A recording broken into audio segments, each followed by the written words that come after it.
100% guarantee দিয়ে বললাম, আপনার বাচ্চার কান্না বন্ধ হয়ে যাবে, আর কান্না করবে না আপনার বাচ্চা। সম্মানিত নাজরিন, কেমন আছেন সকলেই? আলহামদুলিল্লাহ, আমি ভালো আছি। আজকের আলোচনার বিষয়, ছোটো বাচ্চারা কান্নাকাটি করে। ছোটো বাচ্চা যারা মায়ের কোলে থাকে, কিংবা 5 বছর 6 বছর এরকম বয়সের বাচ্চারা সবসময় কান্নাকাটি করে, বিরক্ত করে। তাদের কান্নাকাটি এবং বিরক্ত বাবা মার খুব অধৈর্য হয়ে যায়, কোনো কাজকাম করতে পারেন না। এটা কিভাবে বন্ধ করবেন, এ বিষয়ে আমাদের আলোচনা। তবে সম্মানিত নাজরিন, বাবা মা যদি ফরহেজগার হয়, বাবা মা যদি আমালিয়াত হয়, বাবা মা যদি আল্লাহওয়ালা হয়, তাহলে সন্তানরা এমনিতেই শান্ত থাকে। কারণ অনেক সময় আমরা দেখেছি যে সন্তান কান্নাকাটি করতেছে, মা নামাজে দাঁড়ানোর সাথে সাথেই সন্তানের কান্না বন্ধ হয়ে গেছে। এটা কিভাবে সম্ভব?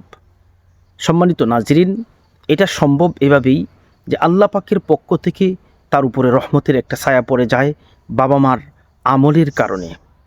তো এজন্য আমরা বর্তমান সমাজে তো আমাদের অভিভাবকবৃন্দ, পিতামাতা, তারা নামাজই পড়ে না। তো সন্তান আর ভালো কতটুকু হবে? সন্তান তো অবশ্যই বিরক্ত করবে।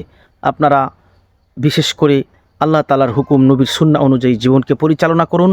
দেখবেন সমস্ত কিছু থেকে আল্লাহ পাক রব্বুল আলামিন আপনাদেরকে হেফাজত করতেছে।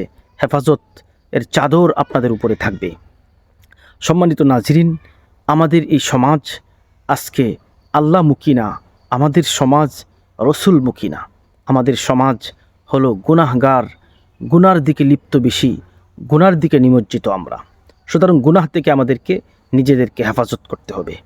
সময় নষ্ট না করে আমি আমলটা বলে দিচ্ছি।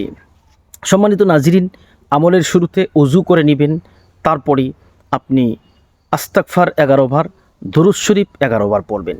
দুরূদ ইব্রাহিম 11 বার পড়ে লাল একটা সুতা নেবেন। লাল একটা সুতা নিয়ে গিট্ট তুলবেন। তুলে ইন্নাদ-দীনা ইনদাল্লাহিল ইসলাম ওয়া মাখতালাফাল্লাযীনা উতুল কিতাবা ইল্লা মিন বাদি মা জাআতহুমুল বায়্যিনাতু বাগয়াম বাইনাহুম। এতটুকু পরে আপনি গিট্টটার মাঝখানে দম করে দিবেন, ফু দিয়ে দিবেন।